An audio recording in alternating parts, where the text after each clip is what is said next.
All right, hey everyone. Today we worked on AP English language. Um, so today we focused on one of the parts of the exam, which is the rhetorical analysis essay. There's three essays. One of them is the rhetorical analysis one. So I'm going to show you an example of a rhetorical analysis essay and how we would maybe try to answer the prompt. So rhetorical analysis is basically, the essay is 40 minutes long. And what happens is they give you an essay, a short essay, a short article or a speech to read, which has a point in it. And the point is to argue for something.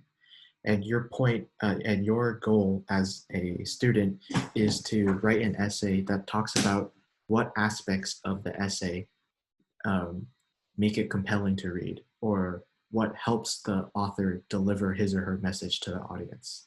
So I'm not going to read this whole essay to you right now because that'll take a long time. You can read it on your own time if you want to like pause or something, or just look up AP. This one's from the 2017 um, prompt.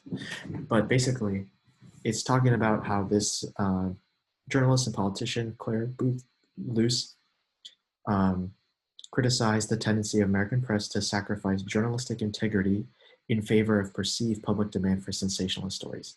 So even before reading the essay, the little background knowledge that they give you is probably the most important thing you can read because it literally tells you what the essay is about.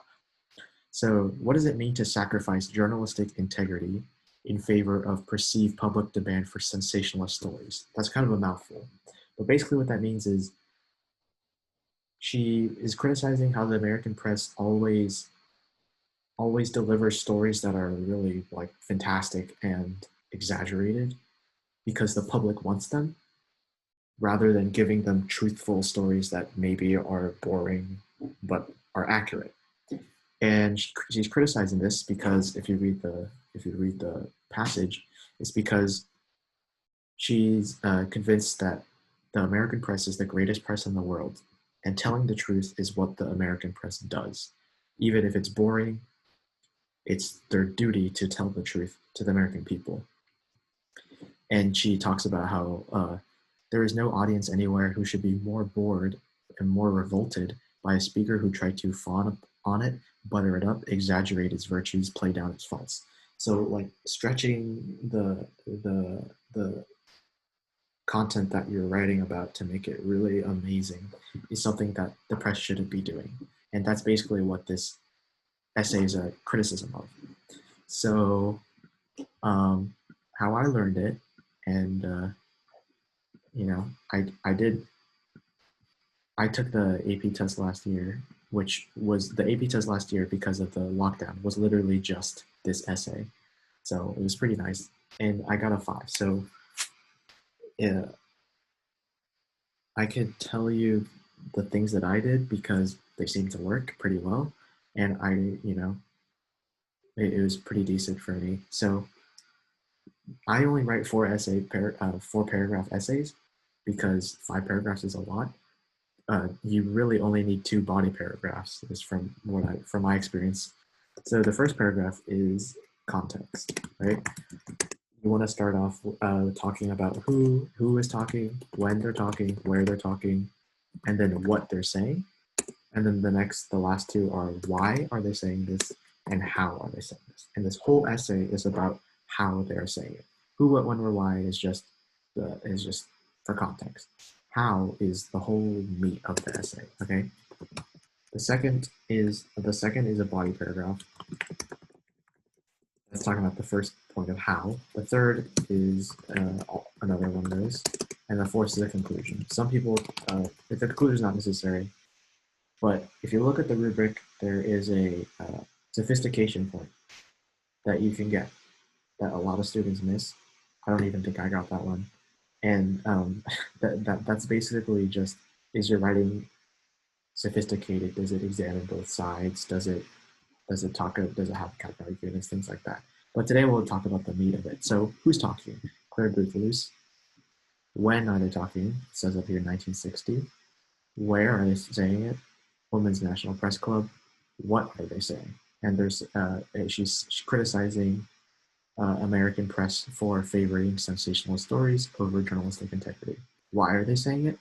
Well, this one's kind of hard to spot in the essay, but it's basically because she thinks that the American press is the greatest press in the world and telling the truth is their duty. And she feels revolted that the American press wants to stretch out stories that aren't true. How is she saying it? Now, this is where the essay comes in. You want to look for rhetorical devices and things in this essay that make the essay compelling to read.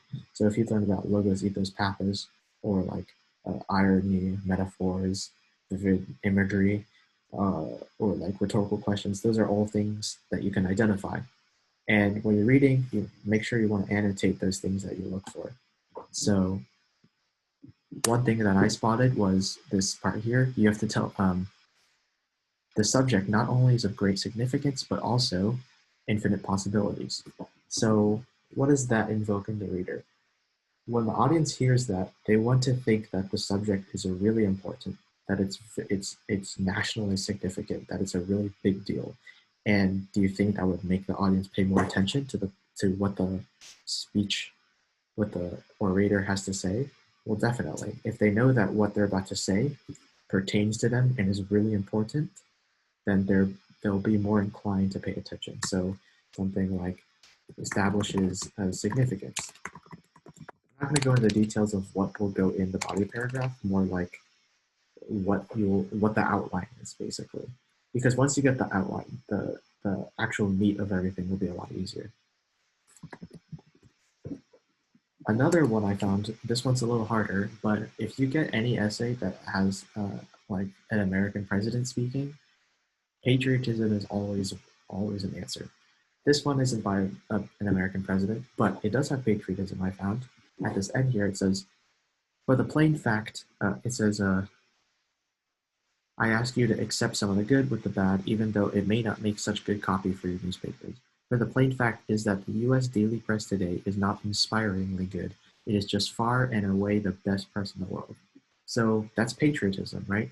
Because when the audience hears that they are working for the best press in the entire world, they will feel proud of their job. They'll feel proud of their country, and they'll feel more inclined to serve it well and do what is honorable and traditional, which is to write accurate, uh, unbiased journalism.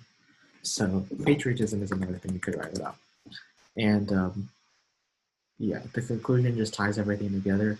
I went by this pretty quickly, but basically I just went over, if I were to write this essay, what I would be writing about and my outline for the thing, because once you have the outline, it's a lot easier to write the essay. So take a look on this on your own if you do desire, and thank you.